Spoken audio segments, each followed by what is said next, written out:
Hey guys, thanks for tuning in. This is Mike. Welcome to part 3 of my little series mixing a full song using Superior Drummer. If you haven't seen part 1 and part 2 of this video series, you may check the links in the description box below or on the top right corner, where we're gonna probably post the link to the whole series. What we did so far, in part 1, I took the actual acoustic drums from the performance from the song called Passenger Side into the tracker feature from Superior Drummer to translate the drum performance into MIDI notes so I can use my own samples from TuneTrack from Superior Drummer. That's what we did in part 1, so I show you the tracker feature in detail. Part 2 was all about finding the right samples for that actual song. So what I did was I tried different libraries and expansion packs from Superior Drummer or from TuneTrack until I ended up using the Rock Foundry expansion pack, which I think fits best for that particular song. Today is all about mix preparation and routing. So I will use Superior Drummer and send all the tracks coming from the software into my DAW, because I won't mix in Superior Drummer, but you will see me routing out all the different individual tracks from the kick to the overheads and the room microphones into my DAW. You will see why I do this and how I do this. And finally, I'm gonna do some mix preparation, color coding the tracks, routing in my DAW, so we have a good starting point for the actual mix of the song, which will take place in the next episode of that video. So again, thanks for tuning in, guys, and let's dive in.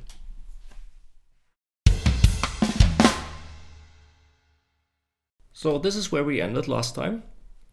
We finally found a set that matches to the song, or I found it, and you just had to watch it. So it's the a combination, hybrid combination from the Rock Foundry, two of the more damped toms from the Rock Foundry, together with an old vintage 60s style Ludwig kick drum, a more modern punchy snare drum, two big washy cymbals, and a pair of hats.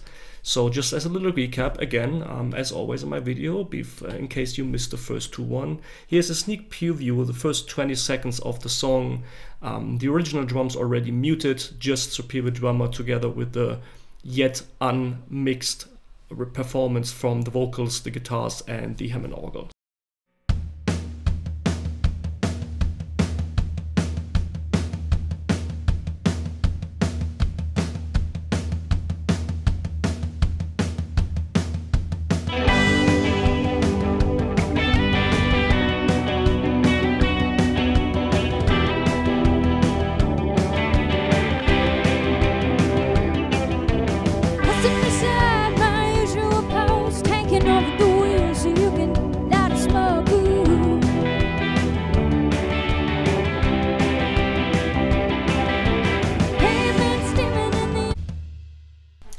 Before we now start to route out the signals coming from Superior Drummer into my DAW and showing you kind of like which channels I'm going to use and all that stuff, the last final step I'm going to do with the original drums, I will unmute them for the final time and mute Superior Drummer for now, to have a comparison at the end of my video series, to have a comparison between where we started, like the raw recording from the band, and hopefully I could make it better then. So what we're gonna do, I already created this channel here, which is called Raw Mix, and kind of like just make a folder out of it. So every signal is running now through this Raw Mix. I'm gonna bring down the volume just a little bit to avoid clipping. So I'm gonna print a version of the Raw Mix right now and save it for later to have a comparison. Just render the tracks to a stereo tram tracks. Here we go. So here's the stem, so we can delete the folder track here again. It's muted anyway, so you see, this is the raw mix. Everybody seems to know your name and I'm basking in the light. So we're gonna mute this for now, bring it back to the drums here. Let me bring Superior Drummer up front. Enable it again, so what we're gonna do easily in Reaper right now, we can mute all the tracks, right click, going to the track manager where it says show hide tracks, and you just delete it or hide it, not only in the track window here, but as well in the mixer window here, so it's kind of like cleaned up because we don't need them anymore, but I don't want to delete them in case I want to come back and compare and all that stuff. Having that said, let's start using Superior Drummer and sending Superior Drummer into my DAW. So for that, I'm going to go into the mix section of Superior Drummer. You see we have a bunch of channels to choose from, stereo and mono microphones. I already know what channels I don't want to use or don't need to, which is the side snare. So I'm gonna press down Command key on the Mac. We don't need the Rectum 2, and I think it's we have Rectum 1 and Floor Tom 1 and Rectum 1. So I don't need Rectum 2 and Floor Tom 2. So hold down the key here. We're gonna bring down the level. I mean, doesn't need to because we don't have the right cymbal playing in the song anyway. I don't think I'm gonna need the mono overhead channel. I don't need the ambience mono far, the ambience far, the ambience piano, the talkback microphone, the compressor signal. The LA2 is kind of like compression. The mono dry kit. I will leave the mono kit. Maybe sometimes the mono kit adds something special to the sound, so I will leave it here. So now I highlighted everyone. Just right click with your mouse, going to hide channel, and it's cleaned up already quite a bit. So for the reverb, this is kind of like a short reverb. Let me just show you what I mean. Just solo Superior Drummer for now. It's kind of like a reverb channel that the guys from TuneTrack and producer Bob Rock already implemented into this library. I think I'm going to use this just for the snare.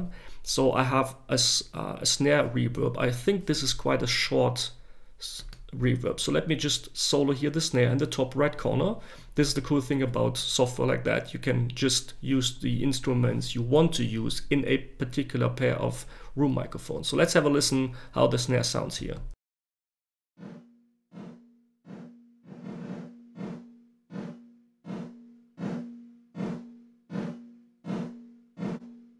So here is almost like a gated reverb sound, but I think it gives kind of like a cool effect, and it maybe can widen the snare just a little bit. So we keep it for now just with the snare. The mono kit, I will send out the mono kit, but I will enable all the instruments here. I'm still, you see here in the top right corner, I'm still in a 16-bit mode, which saves a lot of RAM. I will disable that, going back to 24-bit, and you see it's almost doubling the RAM that I need, the memory for that. But during the mix, I don't need 24-bit. It's just like before I print the whole mix, I will switch back to 24-bit. So let's go back. So now we're gonna give every single microphone here its own track, sending it to an own pair of tracks in Superior Drummer. It's all stereo outputs, though some of them or most of them are mono microphones, but at the end it doesn't matter because Reaper will recognize that this is a mono channel. So 15, 16 for the overheads, 17, 18 for the ambience close. Don't need the ambience mid, so I forgot to hide that. Let's do 1920 here. And 21, 22. If you want to create mono channels, by the way, it's fairly easy as well. In this case, I would go both of them to 1 and 2 and pan one hard left, one hard right. So it's going to be two different channels, but as they are panned and mono signals, your DAW can recognize them be mono. So for the sake of this video, let's do this. So I'm going to save some of the channels here. So 3, 4, snare top, snare bottom. Hi-hats is then going to be 5 and 6, so let's do it that way, why not? We have 7, 8, just straight left for the floor tom. This is stereo, stereo, stereo, so the mono kit will be 7, 8 as well, going hard right.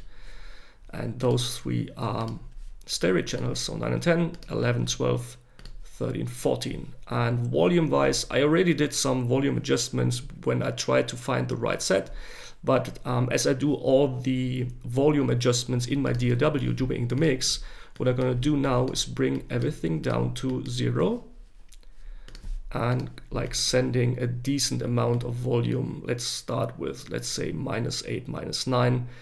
It's just about having a decent volume and gain staging in my DAW, not sending too hot signal into your DAW. So I kind of like adjust the volume in my DAW. So I bring down the volume here, so the volume fader or the volume that's sending out to the W is not that hot, so it's easier to work. So now everything is said and done. And what I need to create now, let me count the channels. 1, 2, 3, 4, 5, 6, 7, 8, 9, 10, 11 channels. So let's do this in Reaper.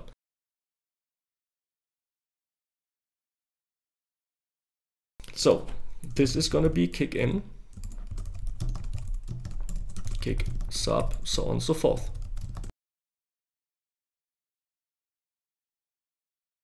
So now I named all the channels. I called the reverb channel already snare verb because I know it's just the snare coming through. And now we need to assign the tracks here. It's what I'm gonna do. So like just show you for the first one. So I add a new receive coming from Superior Drummer, mono source 1. So this is gonna be the kick in, and for the second one, receive Superior Drummer, mono source 2, so on and so forth. So I will do this with the whole track, and hopefully everything will work.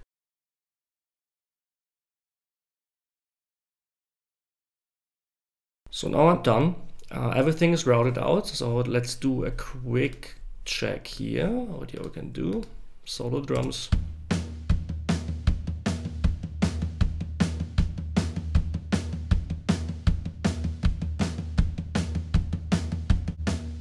So it works. So now we can, as we have now all the drums, what I'm gonna do is kind of like prepare my mixing template. So the first thing I'm gonna do is create 4 different channels here.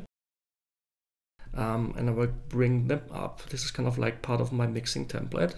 So the first one is gonna called submix. So this is kind of like my master fader. Every single signal is going through that particular submix and not through the master fader, and I would explain in a few why. This is going to be all vocals.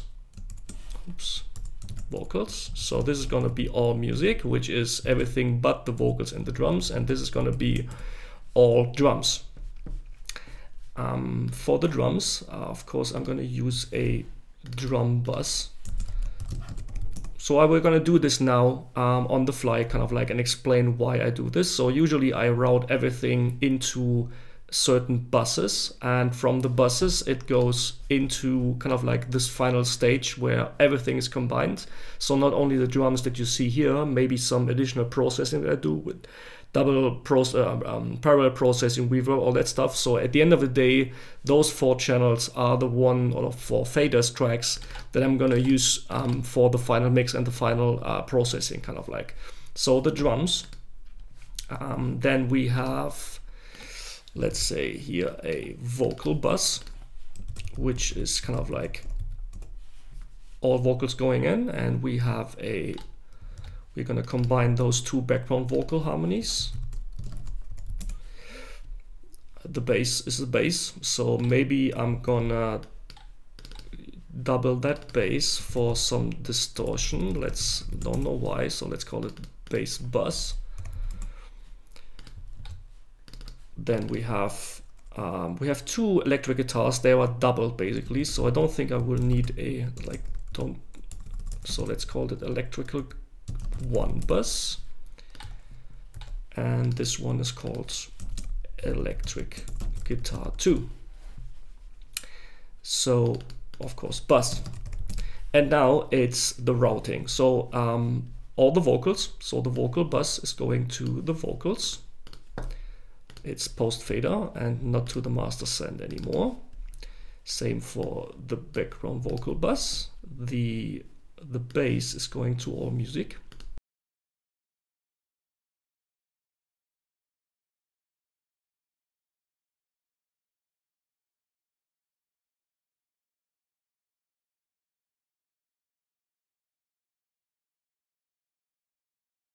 So everything now has its own path. It's important to kind of like, it may look complicated, but at the end of the day it isn't. And it still kind of like looks messy because everything is gray. So it brings me to my second step, the color coding, which is important for me to kind of like distinguish between the tracks. So all the drums, in my case, are always orange. I know it's kind of like personal preference. but orange is for me because my first drum set, or the drum set I used in my YouTube channel, has had this orange color to it. So that's the reason I always refer drums to orange. So let me start here in the beginning. So the vocals, including the vocal bus, or at least the lead vocals, are red for me. So I'm gonna do this throughout, and you will see where we end.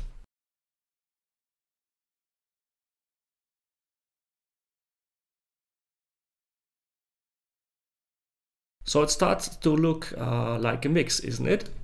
One of the final things you need to do, or I usually do, is kind of like cleaning up the mix. And this is kind of like a work that assistant engineers often do for their bosses. When you see or have seen already kind of like mixing videos on YouTube where you see the big names from the industry, all the Grammy guys explaining you some stuff, the starting point for them is already the work that their assistants already have done for them, which is cleaning up the tracks. We are talking about recording here that was kind of like straight from the recording into my DAW almost. So you hear a lot of nastiness in the tracks and some bleeding. So let's listen to the vocal performance here from the singer called Erica, and you will hear in the background, because obviously the band had been recorded their track in the same room, so you will hear all the band playing in the background coming through her vocal microphone.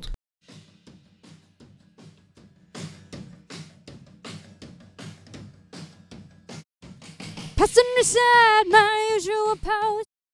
So you won't need that. You cannot get rid of that during her singing, but the singing is strong enough and close enough to the microphone. So it's kind of like a painstaking aspect to manually cut all that stuff out. But you should take your time, and this is what I do always, to clean up the tracks and all the muddiness between the performance, because you want a clean performance to start with. So this takes some time. You don't have to watch me doing this all over again. So we'll forward the video until I'm finished with the whole product. See you in a few.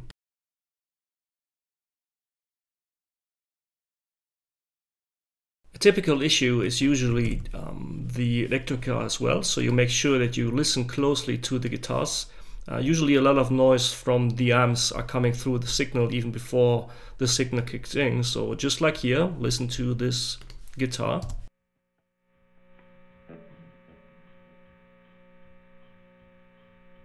So just like for the vocals, you have to make sure that you kind of like cut the signals before they kick in. So just the guitar coming through that check. All those junk and noise in the background coming from the vocals, from the guitar, from the bass, from the drummer of course as well, can sum up to some very unpleasant noise. So this is something that you need to do before you start the mix, to have a clean version so you can work on a clean track as close as possible, as clean as possible, to get the best results. So now we are pretty much done. You see you don't see any signal coming from Superior Drummer right now, because the sound is still be generated within the software, so you don't see no actual wave files here, which is fine because we want to keep the software open to do some adjustments. But you see I've cleaned up a lot of the stuff, the issues in between, so just the audio files or the parts where actually signals coming through. What I did additionally in the end, I did some fade out to get rid of some unpleasant noise coming from the amps and all that stuff. And sometimes musicians, when they end playing, they put their guitars right next to them. So all this creates some noise in a rehearsal room or recording studio. So now I have the feeling that at least the song is as clean as it possibly can get. So now I'm done preparing the song. I have Superior Drummer still open. I'm pretty fine with the stuff that I've been using. Some of the stuff, especially when it comes to influencing the samples coming from the software, I will do on the flight or during the mixing process. Right now I'm fine. I'm fine with the cuts I did during the song. I did the color coding, the routing, and now everything is said and done to start the mix. But this is going to take place in the next video. Thanks for watching, guys, and see you hopefully in part 4.